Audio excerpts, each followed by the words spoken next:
Welcome back, everyone. We are here for part two, and Amy is going to continue with this amazingly interesting and fun and exciting lecture about the MPRE. And let's just take off where we left off. So, Amy, the floor is yours. All right. So if did you give me sharing abilities? Just did that. All right, perfect. So we're gonna jump right back in and look back at our MPRE subject matter outline. It comes from the NCBE, and they're the best people to tell us what's on the test. So we're starting back with litigation and other forms of advocacy. So underneath that bracket, I'm so sorry. All right. So underneath that bracket is meritorious claims and defenses.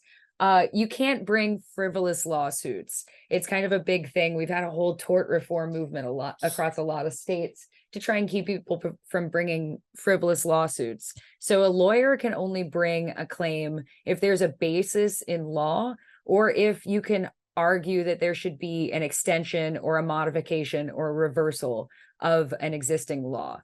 And I'm sorry, it's got to have a basis of law and fact, and the claim's not frivolous. Expediting litigation, lawyers have a duty to try and work with one another to make cases move along, because judicial expediency is something that everybody that's involved in the legal process should have an interest in. So that's sort of one of our ethical duties as attorneys, is making sure that cases end up running as quickly as they can in the interest of both parties, because neither party is served by it taking forever, either for a defendant to win or a plaintiff or the state. Under C, candor to the tribunal. This is a really big area for the test and for practice. So I'm gonna toss up another outline here. So we're at candor to the tribunal.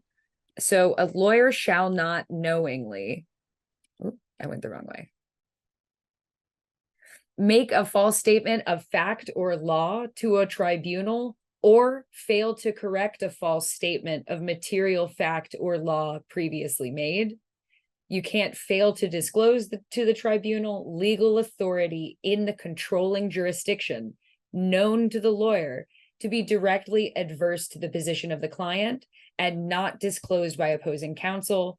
And you may not offer evidence that the lawyer knows to be false. So to break some of these down, make false statement of law or fact, when you are presenting something as an advocate to the court, you cannot misstate law or fact in the interest of your client or anyone else. If a misstatement of fact or law is made, you have, and say you didn't know that it was a misstatement of fact or a misstatement of law, you have to correct it as soon as you know that it's a misstatement.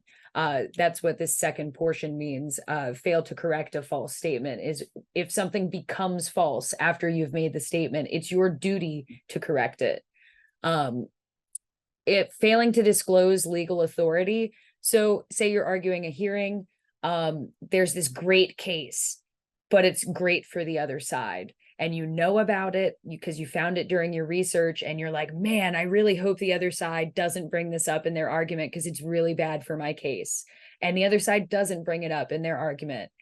You have to bring it up in yours. It's your ethical responsibility to inform the court if there is directly on point case law that is controlling in your jurisdiction. So you don't have to bring up a case that's from a different circuit. You don't have to bring up a trial court case that isn't binding in the district court. But if it's binding precedent, you have to bring it to the attention of the court. And then as far as offer evidence that the lawyer knows to be false, this seems like it might be straightforward, but it does get a little bit hairy in criminal cases because of the Sixth Amendment, because defendants have the right to testify in their own defense. It's their decision whether or not they do. If you are representing a criminal defendant and you know that they are going, or you have some thought that, you have to know that they're going to testify falsely to do anything about it. And the thing that you can do is tell the judge, because you can't interfere with their ability to testify, but you can control whether or not you are doing the examination of them when they do it. So what ends up happening in this situation is sometimes defendants will testify in a narrative form so that the attorney doesn't have to ask them questions, because it's the attorney's ethical responsibility not to offer false evidence. So that's where it can get a little bit hairy with candor to the tribunal. Next in this, anybody have any questions on that, Andrew? Because I know that's kind of a No, and I don't think anyone else has any questions either. But so far, really amazing. So when I think of candor, I always compare it to decorum, and I tend to think that candor is referring to behavior outside of the court, and decorum is referring to behavior inside of the court. Is that yeah, correct? I think there's also decorum inside the court, but I think it's more candor is what you owe to the judge, and decorum is what you owe to the other attorneys in the room. Oh, I like that. And the Candor is what you owe to the judge. Decorum is what you owe to the other attorneys, and they both mean similar things. That you need to, almost like good faith in contract law. It's just a manner of behavior that you should act with when dealing with clients, opposing counsel, and the judiciary system. Definitely. And one thing that I forgot to bring up here is that it's candor to the tribunal, because it's not just the trial court judge. It's also if you're in an arbitration, it's also if you have a special magistrate appointed to hear evidentiary or to make evidentiary rulings early in a case. So it's not just the trial court or the appellate court, it's anyone that's acting in a tribunal. So that moves us on to fairness to opposing party and counsel. So let's bring this back up here. You have a responsibility as an attorney to be fair to the other side. So you can't do anything that would obstruct unlawfully, or you can't falsify evidence. You can't offer an inducement prohibited by law, which means you can't offer to pay a witness to say something that's not true. You can pay an expert witness. That's allowed by law. So that's what they mean there. You can't at a trial allude to a matter that it does not reasonably believe to be relevant or admissible. So if something can't come in under the rules of evidence, you can't talk about it in your opening or your closing. That's actually an ethical responsibility as well as an evidentiary rule. You can't assert personal knowledge of facts at issue in a trial except as a witness. And there's another rule: you can't serve as a witness in a trial that you're going to be an advocate in. So that kind of lays on top of this one. And you can't state a personal opinion as to the justness of a cause, the credibility of a witness, or the guilt or innocence of a defendant or a litigant. So those are easy to remember if you remember whose job is what in a courtroom. So the justness of a cause, we don't decide that. The jury decides that. The credibility of a witness, we don't decide that. The jury decides that. And the guilt or innocence of a defendant or a litigant, again, that's the province of the jury or the fact finder in a bench trial. So that's never our role as an advocate. Trial publicity. A lawyer who's participating in or has participated in the investigation or litigation of a matter shall not make an extrajudicial statement that the lawyer knows or reasonably should know will be disseminated by means of public communication and will have a substantial likelihood of materially prejudicing an adjudicative proceeding in the matter. So basically, you can't per se, under these rules, the model rules, go on the news and talk about a case that you're taking or a case that you're associated with. Well, we kind of talked about this yesterday. You know, someone explained to me as Jesus -1, and you explained it as you're not looking at the moral answer, you're looking at the rule of ethics answer. And I feel like here, the rules as stated say that you can talk about the case as long as it conforms with these standards, which were it's not unduly prejudicial Right. and I'm sorry, no, So it's it's substantial likelihood of materially prejudicing an adjudicative proceeding in the matter. So mhm, if we really think about that, not a lot of public statements would do that, right? right. Especially if you're waiting until after the trial has started to make a statement or after you've sworn the jury. Because if you already have your jury and the jury's been sequestered, they're not going to see the news.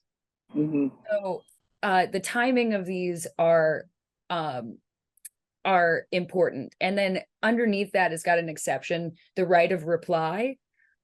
This is really important too, because a lawyer can make a statement that a reasonable lawyer would believe is required to protect a client from a substantial, undue, prejudicial effect of recent publicity, not initiated by the lawyer or the lawyer's client. So that's where you have defense attorneys that come out and make statements after prosecutors go public with charges that they're leveling against someone, because that's obviously potentially injurious to the client. So the lawyer is allowed to respond. It has to be a reasonable response though, and it's a response that a reasonable lawyer would make. I think also required to protect is doing a lot of work in this kind of rule, because what is required based on the rules might not be what somebody who's a better lawyer than what's required by kind of the floor rules would do. We kind of talked about this next one a little bit earlier when we were talking about fairness to opposing party and counsel, but lawyer as witness, you can't advocate in a trial where you're likely to be a necessary witness unless the testimony relates to an uncontested issue, or the testimony relates to the nature and the value of legal services that are rendered in the case, or disqualification of the lawyer would pose substantial hardship on the client. And we talked last night about withdrawal being something that can't happen at every stage of the litigation, because if it would cause substantial hardship to the client, the judge can order you to stay in the case regardless of the circumstances. So that would be a situation where you could be an advocate and a witness. The nature and value of legal services, there are often hearings that are held in civil cases after a trial is done, because one side or another owes attorney's fees, and people have to testify about the value of their fees and the nature of the services that they provided. And then I always thought it was really interesting that this is listed as a necessary witness, because what if you're not necessary? Then is it okay? I don't know if you know that, Andrew. no, I never thought about that. So likely to be a necessary witness, right? What if they're an unnecessary witness? I mean, it does point out that there are some details about this test that, you're not going to get a perfect score, but really Right. try to memorize things as well as you can. I thought about something during the publicity thing, which is like, if the question says the lawyer makes a statement about the case, it's not automatically a violation. And that's Right. kind of the way of thinking about it. Did he make a statement that, materially prejudiced his client or her client? Or did he make a statement that just said, like, I have taken on the representation of the client and in no way was prejudicial? It's just the test is not as easy as everyone thinks it is, in the sense where it's like, oh yeah, just, what would Jesus do, or what's the moral answer? You Right. do want to make sure you know the verbiage and the rules of law that apply so that you can pick the correct answer. But so far I don't think anything too difficult about that subject, about candor, fairness, Not too bad, right? impartiality. And that's a really big area as far as the test goes. We're at 10 to 16%. There are only 60 questions. So if it's 10%, that's 6 questions.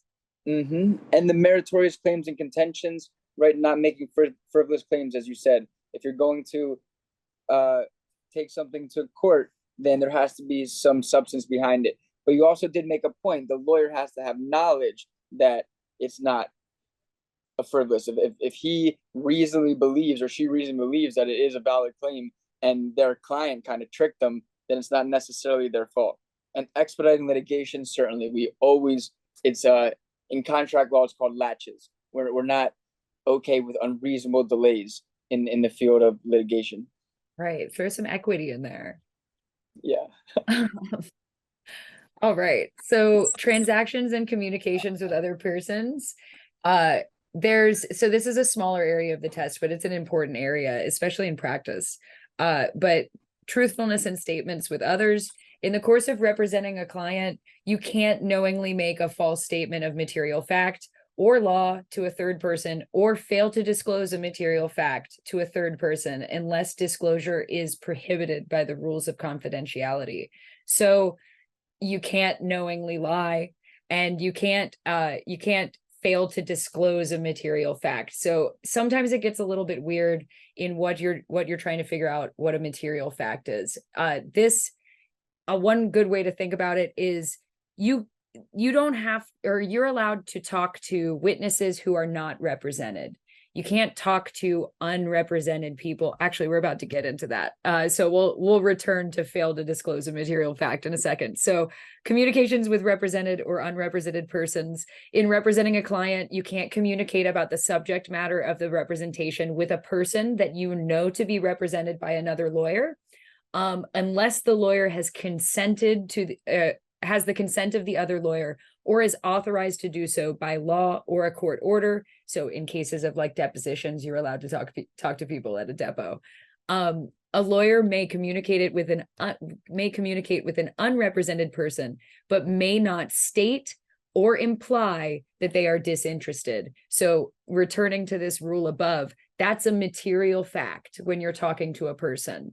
Whether you are representing someone in litigation is a material fact. So one thing that comes up in our practice is former employees are not automatically represented by an entity. So you're allowed to talk to them like any other fact witness. But I can't not tell them that I represent the plaintiff in a suit against their former employee. They have to be able to make the decision themselves whether or not they want to speak to me about the potential claim. And that's kind of a smaller area. So that's it. We just covered everything in this section in that small amount of time, because respect for rights of third persons, that's their right to not talk to you if they don't want to. And that's why they have to know who you are, that you're a lawyer, and what it is that you want. Do you know what it means about being disinterested? In the context of talking to disinterested people? Yeah. People that don't have a stake in the litigation. So they're not going to be either on the plaintiff side or the defense side, and they have no skin in the game, so to speak. So there's a rule about you have to tell someone who is a party to the case, if you're a lawyer, that you're disinterested, if you are indeed disinterested. I'm not sure. I'm not sure about that. So it's the thing is that you can't, if you're going to talk to a person who is disinterested, you can't pretend to be disinterested. So if you're a lawyer for one of the parties, you're necessarily an interested person because you're an advocate for one side. So that's what they mean by implying that they're disinterested, is you can't say, oh, I'm not representing anybody in this case, or I heard about it in the news and I'm just wondering because I think you used to work there. But you have to make it clear that you are a lawyer and you represent one side.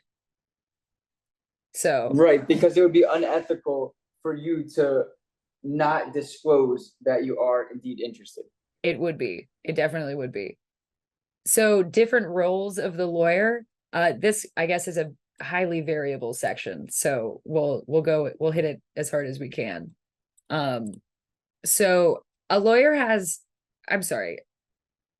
may act as an advisor, evaluator, and a negotiator. A lawyer may also arbitrate or mediate a case, but must make unrepresented parties aware that she is not representing them in those contexts. So an arbitration we discussed last night is kind of like an informal judicial proceeding, so to speak. Generally, there's a panel of 3 people. You have a neutral arbitrator and then 2 partial arbitrators.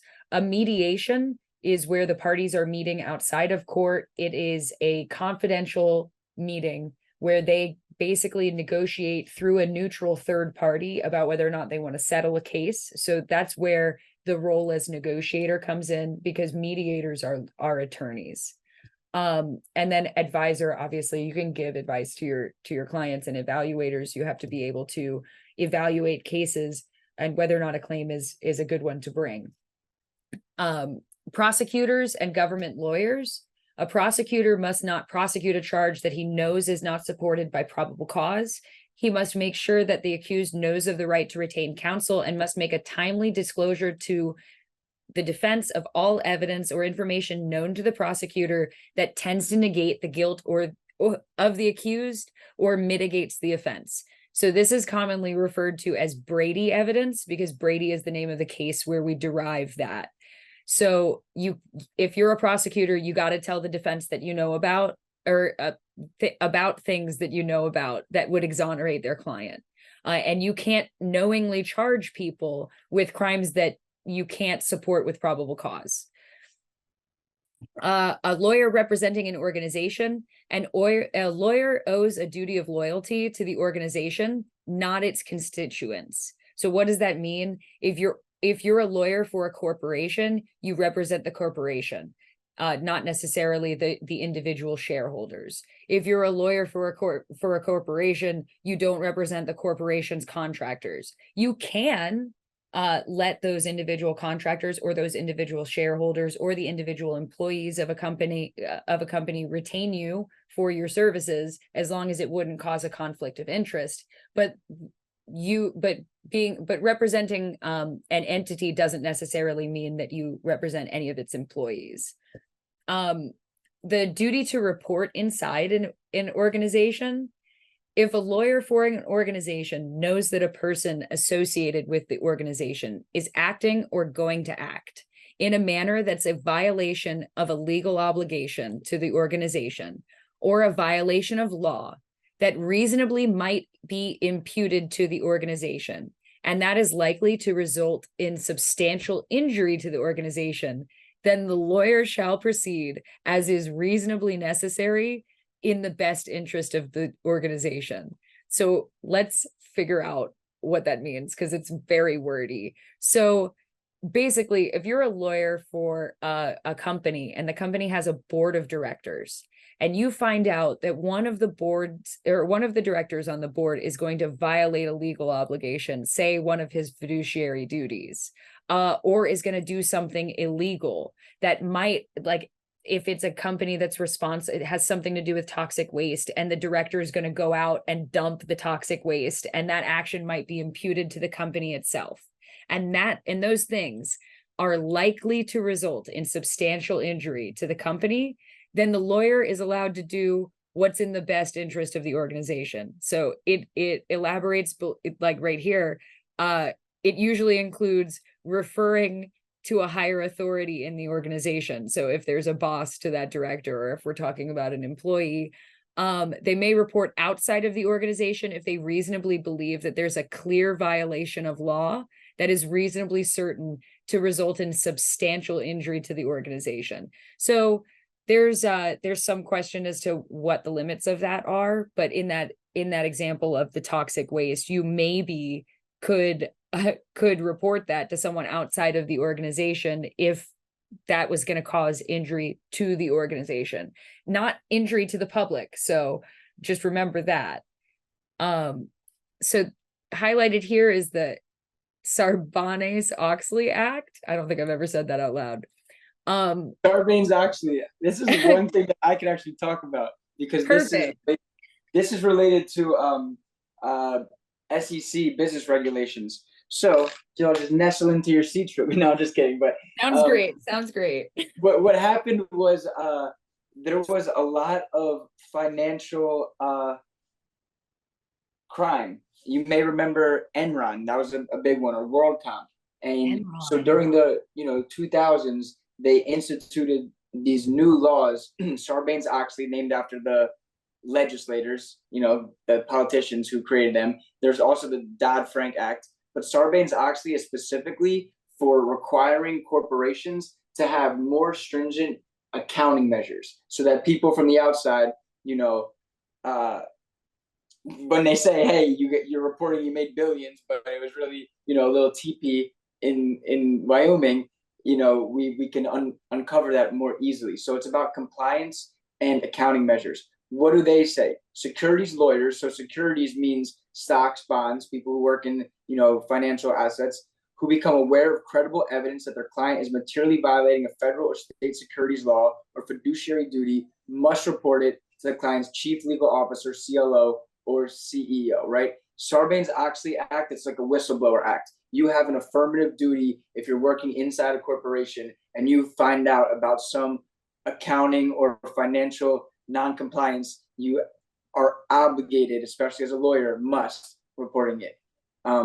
The securities lawyer may reveal to the SEC without the client's consent any confidential information as reasonably necessary to stop the client from committing a violation that will cause substantial financial injury to the client or its investors, rectify the injury if the lawyer's services were used to further the violation, or prevent the client from committing perjury in an SEC or federal matter. So this is interesting because you don't even need the client's consent. It's very serious. The SEC, the Securities Exchange Commissions, which was created in 1932, in response to the Great Depression, takes this stuff very seriously. And here we are in the 2000s when they created even new legislation to enforce how seriously it's taken. So that's what that's all about, the Sarbanes-Oxley Act. And it's a whistleblower act, whistleblowing meaning you are a reporter, you're kind of like a snitch, and you have a duty to do that as a lawyer if you're in a corporation and you have knowledge of financial or accounting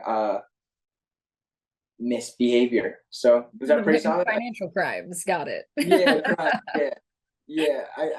When I saw that, my eyes lit up. I was like, ooh, something I could talk about. And then nice. When you started saying it in like Spanish, I was like, okay, perfect. No, it's perfect. That's perfect because I'm not even sure that's how you say it, Sarbanes-Oxley. You'd have to ask Mr. or Mrs. Sarbanes or Mr. and Mrs. Oxley, but I do know it's named after, the politicians who wrote the law. Yeah, I took business entities when it was still like Zoom School of Law, so I don't think I retained any of that. But this looks like one of those must areas. Yeah, it's definitely must for reporting if it's disclosures about someone violating, because why is it securities? Because you have investors, public investors who are investing in the company. You owe a duty to the public if your client is doing something that's materially violating a federal or state securities law or fiduciary duty. So I like business entities. I can't wait to teach it next month. It's gonna be great. It's gonna be awesome. Yeah. I love business entities. Yeah. All right. What else we got? We're almost finished, right? Not too much more. Yeah, we're very close because we just got through lawyer representing an entity or other organization.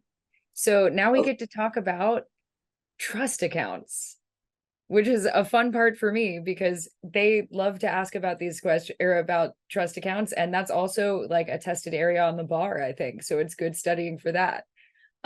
So as an attorney, you have to establish and maintain client trust accounts. And I'm actually going to use this sheet instead of the other one because I get to do this all the time.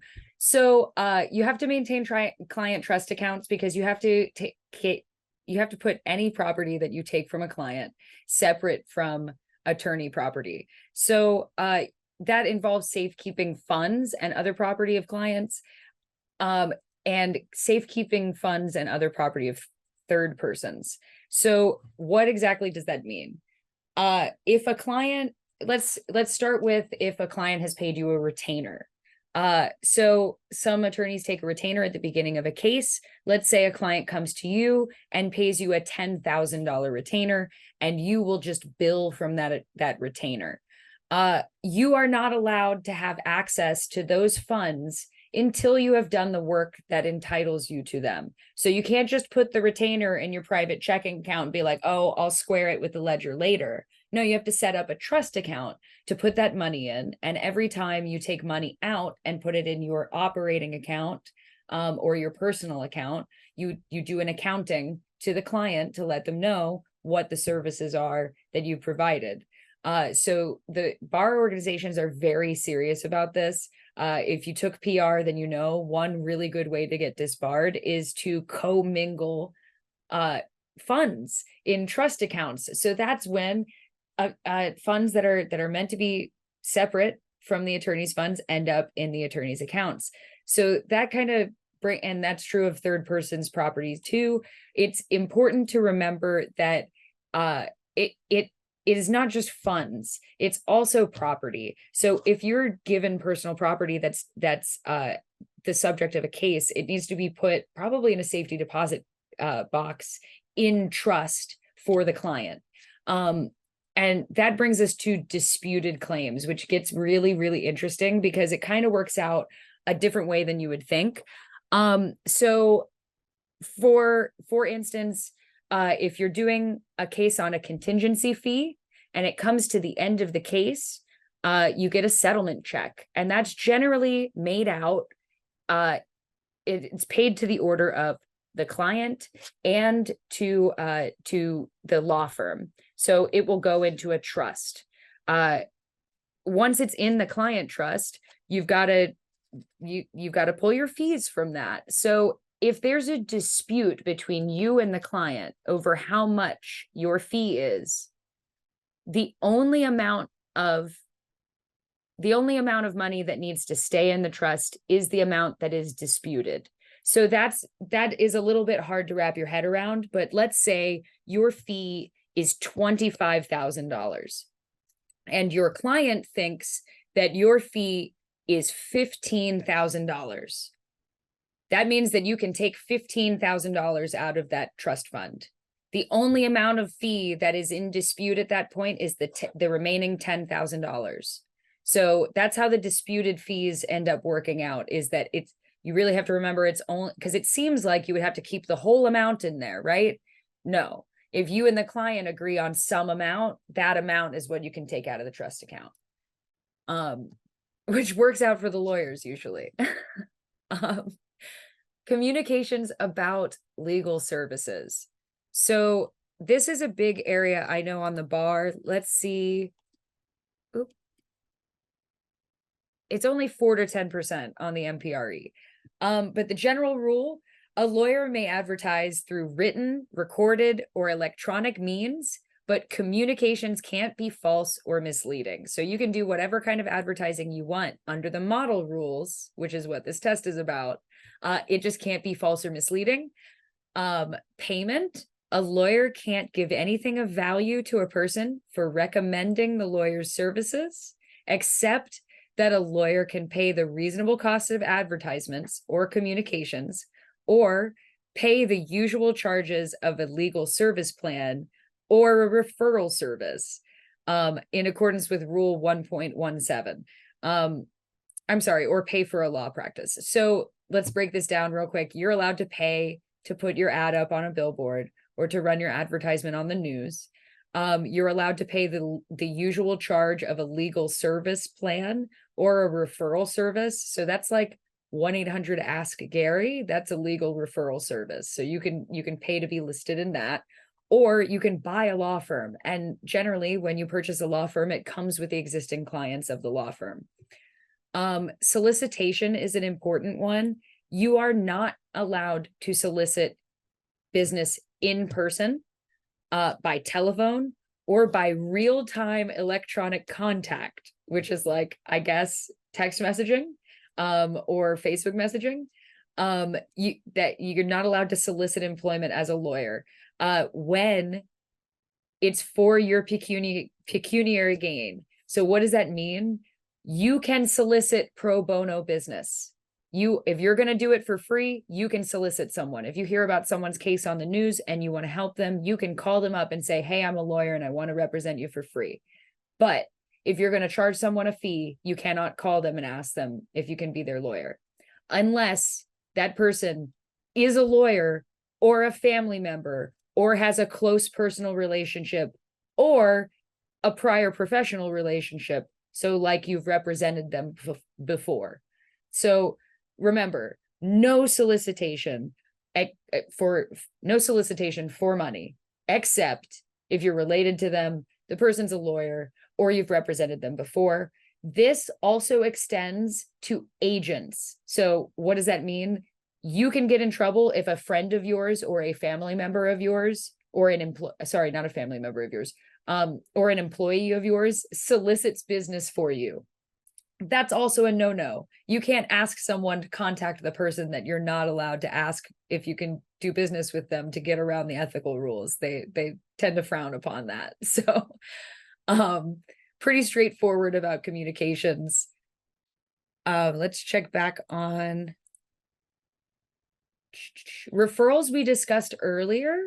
You're allowed to give referrals as an attorney, group legal services. You can associate with a legal services or legal aid group, and they can solicit clients, again, because it would be pro bono. Communications regarding fields of practice and specialization. So this isn't in the other sheet, and this varies jurisdictionally. As far as communicating that you have a field of practice, you're allowed to communicate that you specialize in an area, so to speak, like we do mainly medical malpractice and personal injury, but you can't say that you're an expert in an area. And if you're claiming to have a board certification, I'm not sure if this is a model rule or a Florida rule. So Andrew, if you know, please let me know. But you can't say that you are certified in an area unless you have a board certification by, I think it's an ABA recognized organization. Yeah, I believe that's an ABA rule that to say you're a specialist, you have to have some board accreditation. I believe that's an ABA rule as well. Okay. All right. So if not, I said it confidently. I'm pretty sure it's either a model rule or a Florida rule. So you're either going to be ethical in Florida or ethical in MRPC list. In general, on the test, you're looking for someone who advertises themselves to have some specialty that they're really not qualified to advertise. You know, I'm a new lawyer and I handled my cousin's divorce, so now I start advertising that I'm an expert in divorce cases. Right. Or you have no specialization whatsoever, and you're going to say that you specialize in insurance defense. You've never handled a case.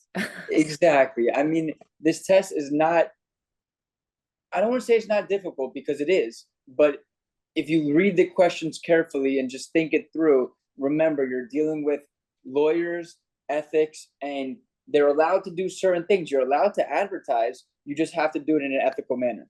Right. Okay. So lawyers' duties to the public and to the legal system, starting with voluntary pro bono service. This rule is a should rule. Remember, we talked about may or must. Should render 50 hours of free services per year. Many bar organizations give you an amount of money that you can pay instead of doing your pro bono hours. And many lawyers do it that way. Whatever anybody thinks about that. No comment. Yeah, right. So, oh, sorry, I'm going to pull this over here so I can see my roadmap. So accepting appointments, a lawyer should not avoid a court appointment to represent a person except for good cause. So if you've read To Kill a Mockingbird, you'll know that Atticus Finch was the appointed counsel for his client. That's because a court made him counsel. You shouldn't avoid the appointment unless it's likely to violate the rules of professional conduct or be an unreasonable financial burden to the lawyer or the client, or the cause is so repugnant to the lawyer as to be likely to impair the lawyer-client relationship or the lawyer's ability to represent the client. So we talked about this last night in a little bit different context, but if somebody's cause really just makes you, if you're just morally opposed to somebody's cause such that it's going to impair your ability to diligently represent your client, because we were talking about the duty of diligence, then you can not accept the appointment. Otherwise, you shouldn't avoid it. Serving in legal services organizations. Well, that's interesting. My drawn out info sheet doesn't have all the information that I wanted here. So, serving in legal services organizations, you can work in a legal services organization. You still have the same ethical responsibilities to those clients, even though they are pro bono clients, that you do to private clients. And that's about it on that. Law reform activities affecting client interests. So this has to do with back to asserting frivolous claims. So you can believe with every fiber of your being that a law should change. And if you want to assert that in court, you can do that unless it affects your client's interest. If it would damage your client's interest in their case, you cannot assert that claim. So let's say I don't believe in qualified immunity for cops, and I have a client who has been injured by a police officer. If I assert a claim that's barred by qualified immunity to my client's detriment, that's a violation of the rules. We know that qualified immunity is alive and well. I want to reform the law. I have to do that outside the judicial process. Maybe I talk to my legislators, or I get some petitions together, but the courtroom's not the place for that. Same thing with criticism of judges and adjudicating officials. You generally don't want to talk bad about judges in a public forum as an attorney. You're an officer of the court, and we have to at least maintain the illusion that we're above that kind of thing. Lawyers are allowed to make political contributions. They are not allowed to make political contributions in order to obtain engagements or appointments. So what does that mean? You can't donate to the governor so that he will name you attorney general. That's a violation of the model rules of professional conduct. Improper influence on government officials.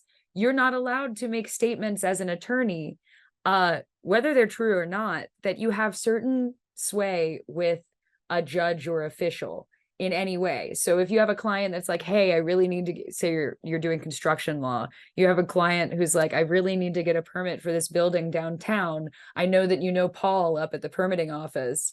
And you're like, oh yeah, I know Paul. I can get him to give you a permit same day. So sorry. You can't say that. You're not supposed to, as an attorney, even imply that you have improper influence on government officials or judges. You can't assist in other attorneys' misconduct. You can't assist in judicial misconduct. So that is barred by the rules of professional conduct. And lastly, this is where it gets kind of fun on this test, because some of these questions, at least in my state, you can't run for judge until you've been an attorney for 5 years. I'm not sure if that's a jurisdictional requirement, but to get to be an attorney, you have to know about some of the ethical rules for judges. So the last section here, 2 to 8% is judicial conduct. And these come from the canons of judicial conduct. So the first one is disqualification. Well, I guess it's important to know so that if you have a case in front of a judge that should disqualify himself, you can make a motion, but I digress. A judge shall disqualify himself in any proceeding in which the judge's impartiality might reasonably be questioned. This includes when a judge is likely to be a material witness, a family member is a party to the proceeding, or has a more than de minimis interest that could be affected by the case, or the judge knows that a party, lawyer, or law firm has contributed to the judge's campaign. The judge made a public statement which appears to commit her to a particular result, or she was involved in a case in a material way, as a lawyer, as a witness, etc., prior to becoming the judge in the current court. So we can go through examples for each one of these. I don't think you need an example of a family member being a party to the proceeding, but a more than de minimis interest that could be affected by the case.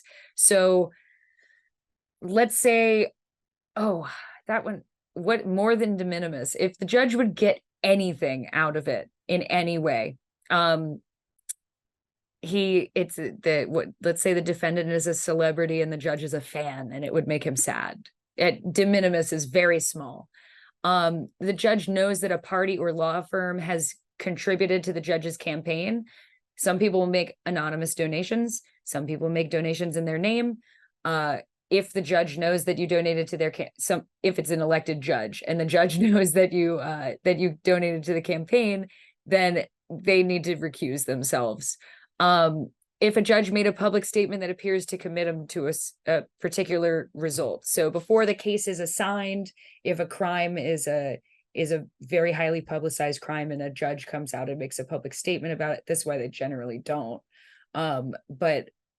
And then they're assigned to the case, they would have to recuse themselves. Or if a lawyer or a witness, etc. So if they're like, say there's a car accident and the judge is involved in or sees the car accident and then the parties end up in court, he can't be the judge because he'd have to be a witness. Acceptance and reporting of gifts, loans, bequests, or other things of value.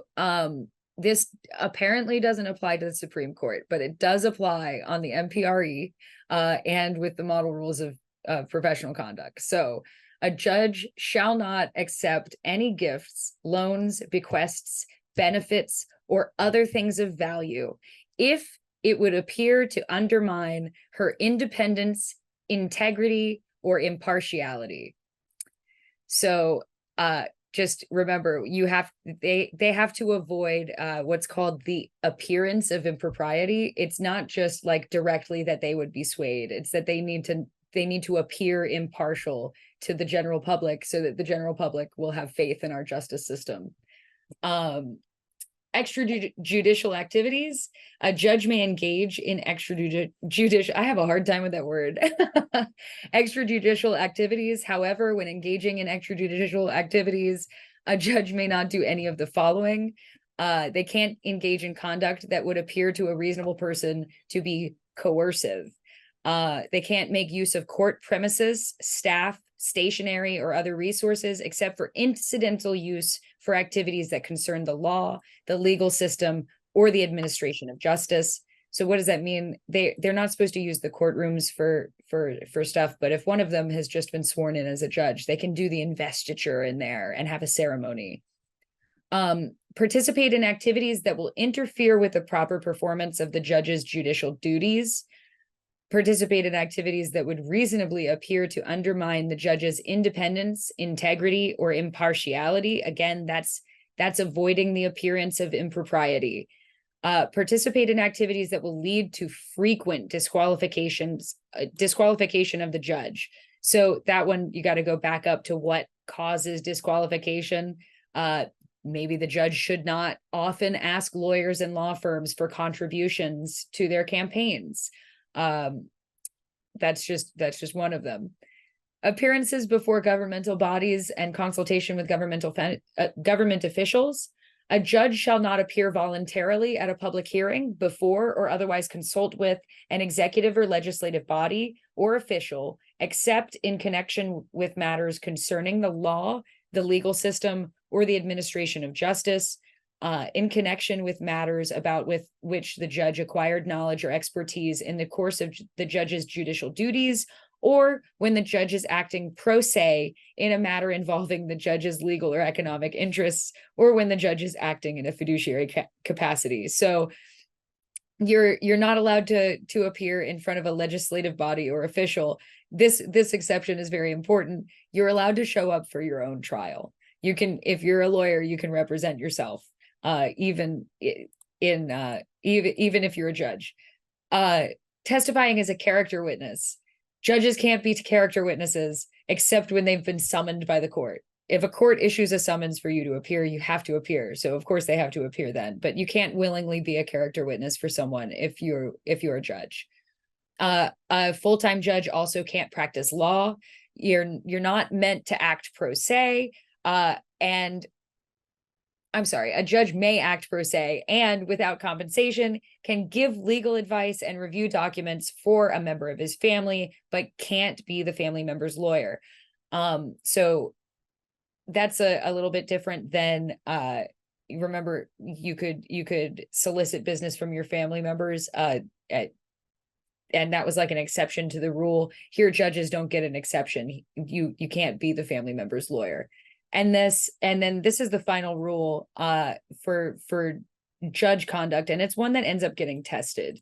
It is membership in a discriminatory organization. So a judge shall not hold membership in any organization that practices invidious discrimination on the basis of race, sex, gender, religion, national origin, ethnicity, or sexual orientation. And he must not use the benefits or facilities of an organization if the judge knows or should know that the organization practices invidious discrimination. There is an exception for religious organizations. So the only thing I'm gonna elaborate on here is this second sentence, because it was the case back in the day that you would have country clubs and the like that would discriminate on the basis of race, and judges would not hold membership, as the rules kept them from doing, in those country clubs. They would just go with their friends to lunch, or they would just go with a friend and play golf. So that's why that rule, it's actually canon 2C in the rules, the canons of judicial conduct. That rule was amended to include use the benefits or the facilities of an organization, because judges were skirting that rule by not holding membership. So yeah, interesting one to end on. But The two things I thought of were, one, during that, it's like, okay, so the judge can't use the bathroom at the KKK meeting house. Absolutely correct. And then the other thing is when you struggled with the word, what was it, judiciary, or it's extrajudicial, and it's because I keep trying to say it quickly. well, no, I always struggle with the word, and I'm gonna struggle it now, justiciable. Oh yeah, justiciable. Yeah. That's a Perfect. good one. All right, good. That made me feel better. I'm not sure, like, if this case is justiciable or not. I always say it really quickly and just move forward, and people are like, what? Yeah. What's funny is it's easier to say justiciability than it is to say justiciable for some You know if reason. it's Jew or justiciable. And then another one, just in writing, I never, well, not never, but whether there's an E in judgment or not. Judgment for the yeah, I always mess that up. I yeah. always mess that up. Thank God for autocorrect and spell check.